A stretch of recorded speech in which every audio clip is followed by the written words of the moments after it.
بھارتی تاریخ کے بدترین فضائی سانحات میں المناک اضافہ۔ بھارتی شہر احمد آباد میں 242 افراد کو لے جانے والا طیارہ ٹیک آف کے فوراً بعد ڈاکٹروں کے ہاسٹل پر کریش ہو گیا۔ متعدد افراد ہلاک ہو گئے، کئی زخمی۔ بوئنگ 787 فلائٹ احمد آباد ایئرپورٹ سے لندن کے لیے روانہ ہوئی تھی۔ ایویشن ریگولیٹر کے مطابق طیارے نے ایئر ٹریفک کنٹرول کو مے ڈے کال دی تھی۔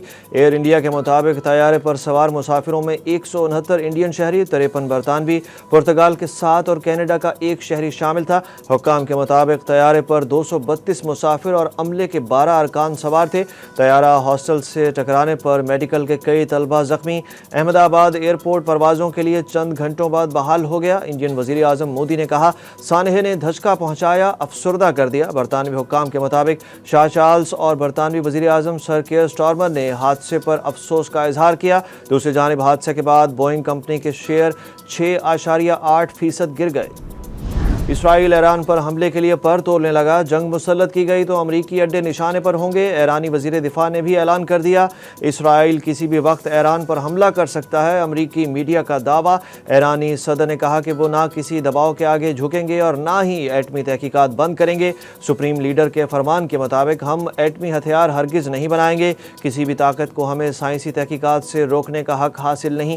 دوسری جانب انٹرنیشنل ایٹامک انرجی ایجنسی نے 20 سال میں پہلی بار ایران کو قواعد کی خلاف ورزی کا مرتکب قرار دیتے ہوئے ایران کے خلاف قرارداد منظور کر لی۔ امریکہ نے مشرق وسطیٰ سے اپنے شہریوں کو نکلنے کی ہدایت کر دی۔ انڈیا سے کشیدگی پر ملکی اتحاد کے لیے بلاول بھٹو کا عمران خان سے بات کی خواہش کا اظہار، مگر عمران خان کیا چاہتے ہیں وہ بھی بتا دیا۔ حکومتی سفارتی وفد کے سربراہ اور چیئرمین پاکستان پیپلز پارٹی نے برطانوی نشریاتی ادارے کو انٹرویو میں کہا کہ انڈیا پانی کی سپلائی روکتا ہے تو جنگ ہوگی۔ مودی کو نتن یاہو کا ٹیمو ورژن کہنے کا میرا بیان کافی کامیاب رہا۔ بولے، انڈیا پاکستان کشیدگی کے موقع پر ملک میں اتحاد کے لیے وہ چاہتے ہیں کہ عمران خان سے بات ہو، لیکن عمران خان تو صرف فوج سے بات کرنا چاہتے ہیں۔ عمران خان کو جمہوری نظام کو مضبوط بنانے کی خواہش کبھی نہیں رہی۔ جبکہ بلاول بھٹو زرداری نے امریکی جریدے فارن پالیسی کو انٹرویو میں کہا کہ دہشت گردی کے خاتمے کے لیے پاکستان اور بھارت کے درمیان بات چیت ناگزیر ہے۔ احسن اقبال نے پاکستان تحریک انصاف کو بھارت کی پراکسی قرار دے دیا۔ وفاقی وزیر منصوبہ بندی کہتے ہیں، پی ٹی آئی دور میں ملک اندرونی طور پر دیوالیہ ہو چکا تھا، ہم آج بھی پی ٹی آئی کی بچھائی بارودی سرنگیں ہٹا رہے ہیں۔ آرمی چیف کو دورہ امریکہ کی دعوت پر ایک طرف بھارتی میڈیا اور سیاست دانوں کو مرچیں لگی ہوئی ہیں اور دوسری طرف پی ٹی آئی کو آگ لگی ہوئی ہے اور وہ 14 تاریخ کو آرمی چیف کے دورے کے خلاف احتجاج کی کال دے رہے ہیں۔ احسن اقبال نے پی ٹی آئی کو مخاطب کرتے ہوئے کہا کہ آپ بھارت کی زبان بول رہے ہیں اور بھارت کی پراکسی بنے ہوئے ہیں، آپ کو شرم آنی چاہیے۔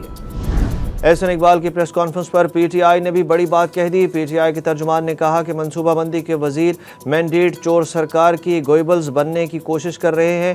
معیشت کو جس طرح تباہی کے گھاٹ احسن اقبال اور ان کی جماعت نے اتارا، اس کی مثال تاریخ میں نہیں ملتی۔ ترجمان پی ٹی آئی کے مطابق اعداد و شمار کے گورکھ دھندے سجا کر عوام کو بہلایا پھسلایا جا سکتا ہے، نہ ہی معیشت کی بربادی کے حقیقی مجرم اپنی کھال بچا سکتے ہیں۔ آئی ایم ایف کا 344 ارب روپے کی گرانٹس پر اظہار تشویش، اخراجات کو معاہدے کی خلاف ورزی قرار دے دیا۔ اخراجات قومی اسمبلی سے باضابطہ منظوری کیے بغیر کیے گئے۔ ذرائع کے مطابق ان اخراجات میں سپریم کورٹ، ہائی کورٹس، وزارت داخلہ اور دیگر محکموں کے اخراجات بھی شامل ہیں۔ پاکستان اسٹاک ایکسچینج نے 1,26,000 پوائنٹس کا سنگ میل عبور کر لیا۔ مسلسل دوسرے روز اسٹاک مارکیٹ میں تاریخی تیزی۔ ٹریڈنگ کے دوران ایک موقع پر KSE 100 انڈیکس 2,323 پوائنٹس اضافے سے 1,26,000 پوائنٹس کی تاریخی سطح بھی عبور کر گیا تھا۔ انڈیکس تیزی کے بعد 259 پوائنٹس کمی کے بعد 1,24,093 پوائنٹس پر بند ہوا۔ چیئرمین سینٹ اور اسپیکر قومی اسمبلی کی تنخواہیں کیسے بڑھیں، اصل کہانی سامنے آ گئی۔ ذرائع کے مطابق چیئرمین سینٹ اور اسپیکر قومی اسمبلی نے اپنی اپنی تنخواہوں میں اضافے کا فیصلہ خود کیا۔ سینٹ اور قومی اسمبلی کی ہاؤس فائنانس کمیٹیز نے فیصلہ کیا۔ ذرائع کے مطابق دونوں الگ الگ اجلاسوں میں 4 افراد کی تنخواہیں بڑھانے کا فیصلہ خاموشی سے کیا گیا۔